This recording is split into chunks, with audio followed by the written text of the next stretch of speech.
संगमनेर तालुक्यात मला कधी भाषणाची संधी मिळेल असं वाटलं नव्हतं, मात्र थोरात साहेबांमुळेच ही संधी मिळाल्याचं सांगत युवा नेते डॉक्टर सुजय विखेंनी थोरात विखे वादावर भाष्य करताना आमच्यात भांडणं लावणारे अद्याप सापडले नसल्याचं म्हणताच मोठा आशा पिकला. मात्र भाजप सरकारला घरी बसवण्यासाठी आपण एकत्र येण्याची आवश्यकता असून जिल्ह्यात सर्वच्या सर्व विधानसभेच्या जागांवर काँग्रेसचेच आमदार निवडून आणू असा विश्वास व्यक्त केला.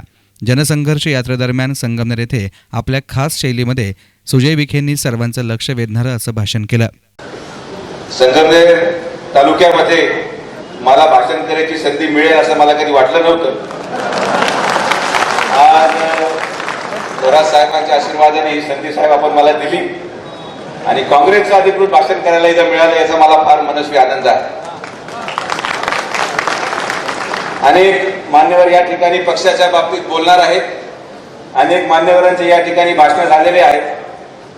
सगळ्यांनी एकच उल्लेख केला की केंद्रामध्ये मोदी सरकार आहे किंवा राज्यामध्ये फडणवीस सरकार आहे. यामध्ये लोकांचं त्यांनी उल्लेख केला की हे कसं जातीवाद पाडतायत, कसं आपसात भांडणं लावतायत. आता या लोकांना केंद्रामध्ये लोक सापडले, राज्यामध्ये लोक सापडले, पण आम्हाला जिल्ह्यामध्ये आमच्यामध्ये कोण लावालावी करते आजपर्यंत सापडलेलं नाही. हा एक फार मोठा संशोधनाचा प्रश्न माझ्या पुढे आहे. मी नेहमी हा विचार करतो की हा वाद पेपरमध्ये दाखवला जातो, टीव्ही मध्ये दाखवला जातो, कार्यकर्त्यांमध्ये असतो, पण आम्ही युवकांमध्ये फार मोठ्या प्रमाणात थोडासा मनोमिलन झालेला आहे. युवक काँग्रेसच्या निवडणुकीमध्ये सोमेश्वर असेल, अजय असेल, सत्यजित तांबेंना आपण या ठिकाणी प्रदेशाध्यक्ष करण्यासाठी जिल्ह्यातले सगळे काँग्रेसचे युवक एकत्र झाले आणि मग ते प्रदेशाध्यक्ष झाले. तरी आम्ही युवकांनी एक गोष्ट ठरवली की जर हे भाजप सरकार थांबवायचं असेल, या भाजपाचं जे काही वाटतं प्राबल्य या जिल्ह्यामध्ये होत आहे, महाराष्ट्रामध्ये होत आहे, राज्यामध्ये होत आहे, जर थांबवायचं असेल तर कुठेतरी आपल्याला एकत्र राहून काम करणं गरजेचं. आज माननीय आमदार राधाकृष्ण विखे पाटील साहेब या ठिकाणी उपस्थित नाहीत. पत्रकारांनी उद्या बातम्या छापण्यापूर्वी मी त्यांना सांगू इच्छितो की त्यांना ताप झालेला आहे आणि ताप म्हणजे हा संगमनेरचा ताप नव्हे, पण हा शारीरिक त्रास आहे. कारण की तापचे वेगवेगळे अर्थ काढू शकतात. त्यामुळे कुठल्याही बातम्या छापण्यापूर्वी माझ्याकडून ब्लड रिपोर्ट घ्या, मी दाखवू शकतो डॉक्टर या नात्याने.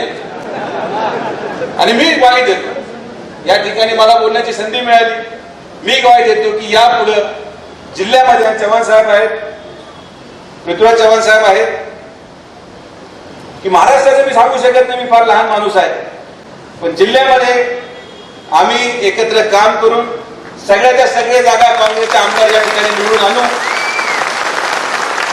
आता प्रयत्न राहील, आम्ही सगळे एकत्र राहून काम केलं पाहिजे आणि म्हणून येणाऱ्या कालावधीमध्ये चांगल्या पद्धतीने काम करून हा काय जो जन आक्रोश यात्रा या ठिकाणी चालू केली, जनसंघर्ष यात्रा या ठिकाणी चालू केली. संगमनेरमध्ये या ठिकाणी मोठी सभा झाली, पुढे नगरमध्ये होणार आहे, पाथर्डीमध्ये होणार आहे. तर जनतेमध्ये जो असलेला आक्रोश आहे भाजप सरकार विरोधात या सभेच्या माध्यमातून आपल्याला दिसून येईल.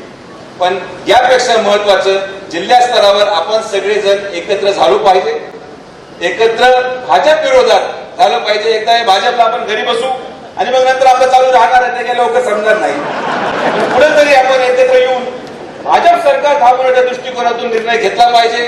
आज काळाची गरज आहे की हे जातीवाद सरकार जे गरिबांचं नाही, शेतकऱ्यांचं नाही, समाजाचं नाही, धर्माचं नाही, यासाठी थांबवण्यासाठी आपण एकत्र येऊन आणि एकत्र आहोत.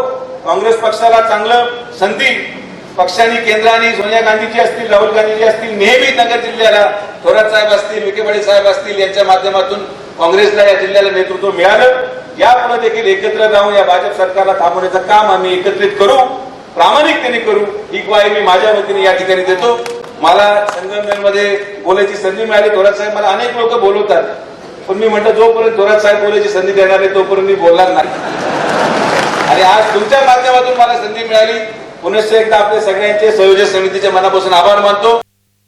याचबरोबर भाजप सरकारला घरी बसवू आणि त्यानंतर आपल्यातले वाद मिटवत बसू, ते कधी संपणारे नाहीत, अशी मिश्किल टिप्पणीही डॉक्टर विखेंनी शेवटी केली. News reporter Nitin Shelke, SN media, Sangamner.